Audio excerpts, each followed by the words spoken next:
Now, in this video, we will going to take up the problem number 5 on cantilever. The problem reads as a cantilever of length 5 meters carries a gradually varying load, 0 at the free end, 0 at the free end and 10 kilonewton per meter at the fixed end. Find the reactions at the fixed end and draw the SFD and BMD for the cantilever beam. Since it is a cantilever beam, you can see one end of the load is fixed, one end of the beam is fixed while the other end is free. Having a gradually varying load from 0 at the free end at 10 kilonewton per meter at the fixed end, having a length of 5 meters. Find the reactions at the fixed end and draw the SFD and BMD for the cantilever beam.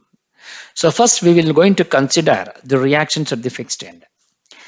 So if you want to consider the reactions for the fixed end, you can see the fixed end is at A. You have a vertical reaction of RAV and we have a reactive moment of MA. And also we should consider the horizontal load. So that means you have sigma H, sigma V and sigma MA will be equal to 0. So if you want to find out the reactions, first we're going to consider horizontal load, that is sigma H will be equal to 0. As there is no horizontal load on the beam, so naturally that horizontal load on the beam, therefore RAH will be equal to 0. Now we are going to consider the vertical load. Which is the vertical load? The vertical load is RAV. As we can see, the load is acting from 0 at the free end at 10 kilonewton per meter at the fixed end. Since it is a uniformly variable load, so you have a triangular load, which is, suppose if you consider this as A, B and C, so then the entire area will going to become the area of the triangle. So the area of the triangle is half into base into height. So here what is the base? The base is the length of the span, which is 5 meters, and the height of the triangle is 10 kilonewton per meter, which is at the fixed end. So therefore the load which is acting upwards is positive. So then it will going to be the area of the triangle. So what is that? The load acting upwards should be equal to the load acting downwards to keep the beam in equilibrium condition. So that should be the condition which should satisfy. Once the beam is in equilibrium condition, then we can find out the shears of the SFD and BMD. So by convention, the load acting upwards is positive. So since RAV is acting upwards, so RAV minus, what is the area of the triangle? Half into base into height, that is minus half into base is the length of the span, which is 5 into height is 10. So on simplification, you will going to get RAV will be equal to 25 kilonewton, which is acting upwards. So that is what we have shown here.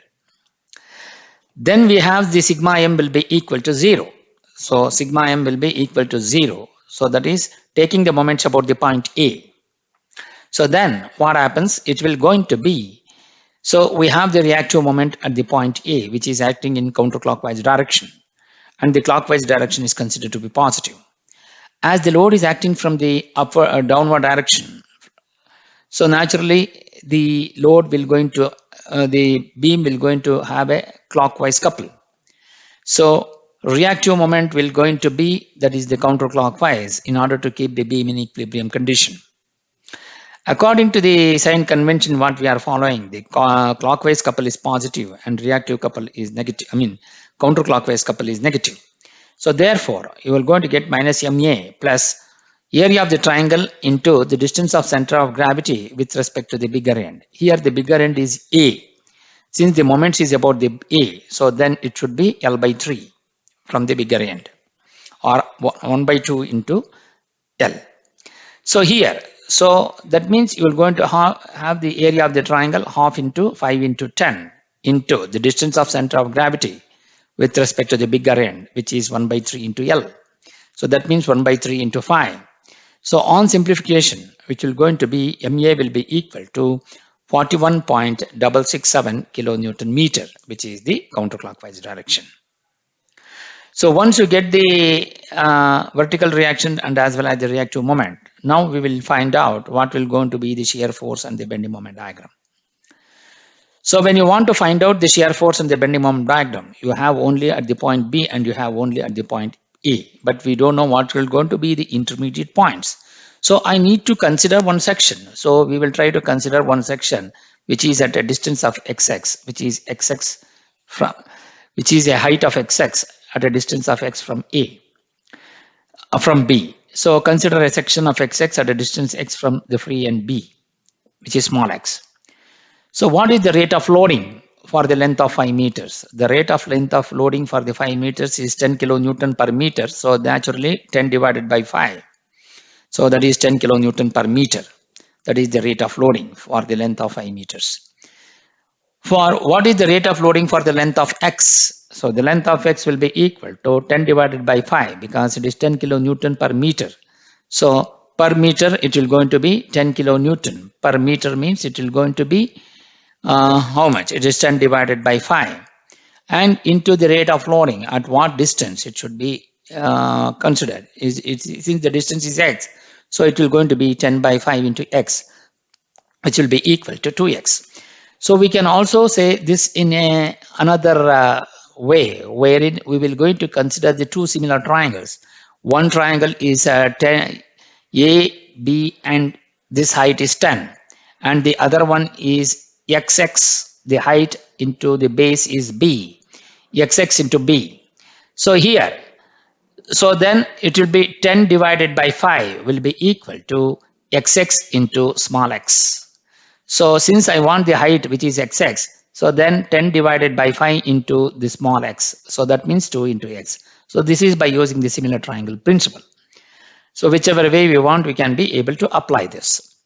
So the shear force of the section XX will going to be what? So shear force of the section XX will going to be the area of the triangle. So what is the area of the triangle? So as the load is acting to the right of the section is positive, so half into the base into height. So that will be equal to half into the base is x and the height is 2x.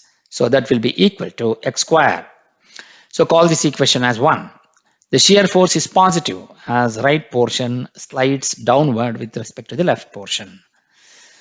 So now, when x is equal to 0, so what happens? Substitute the value of x in this equation 1. So the shear force will going to be 0 at the point B. SF at B will be equal to 0.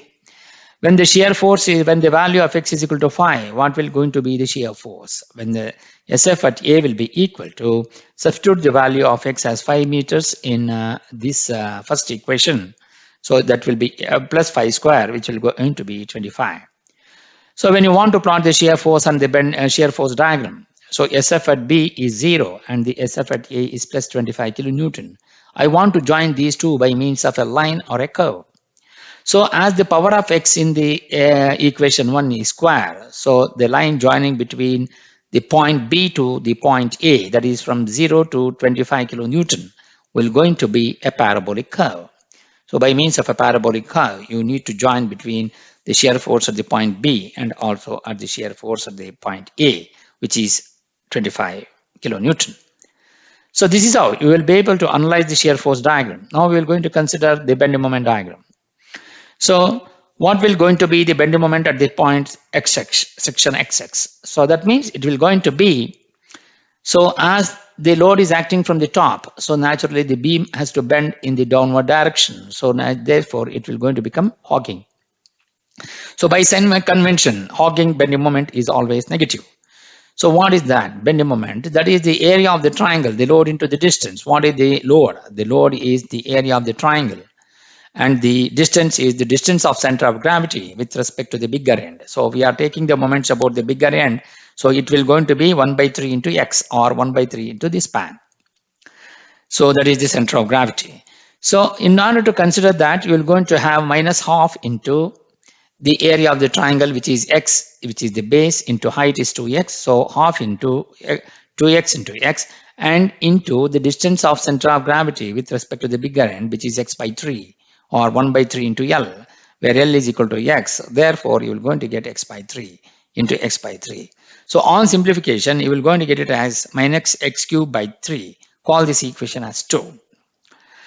So the bending moment is negative as the bending moment as the moment of load taken from the right of the section x-axis is clockwise and this bending is hogging. Therefore, equation 2 shows that the bending moment follows the cubic law. We will going to see how it will going to shares that. So when the value of x is equal to 0, so substitute the value of x as 0 in the equation 2. And when so therefore the bending moment at the point B, because when the value of x is equal to 0, the point will going to be here. So the bending moment at the point B will be equal to 0. So when the value of x is equal to 5, what happens? The bending moment will going to be at the point A when the value of x is 5. So the point will going to be here. So bending moment at the point A, now we want to find out, which will be equal to substitute the value of x as 5 in the equation 2. So that is minus 5 cubed by 3. On simplification, you will going to get it as minus 41.667 kilonewton meter. So that is what the bending moment at the point B will going to be. 41.667. So that means the bending moment drops down from 0 to minus 41.667 kilonewton meter. So this is how we will going to get from 0 to minus 41.667 kilonewton meter. So how to join between the bending moment at the point B, which is 0, and the bending moment at the point A, which is equal to minus 41.667 kilonewton meter. So since the power of x in the second equation is 3, so naturally it should be a cubic square.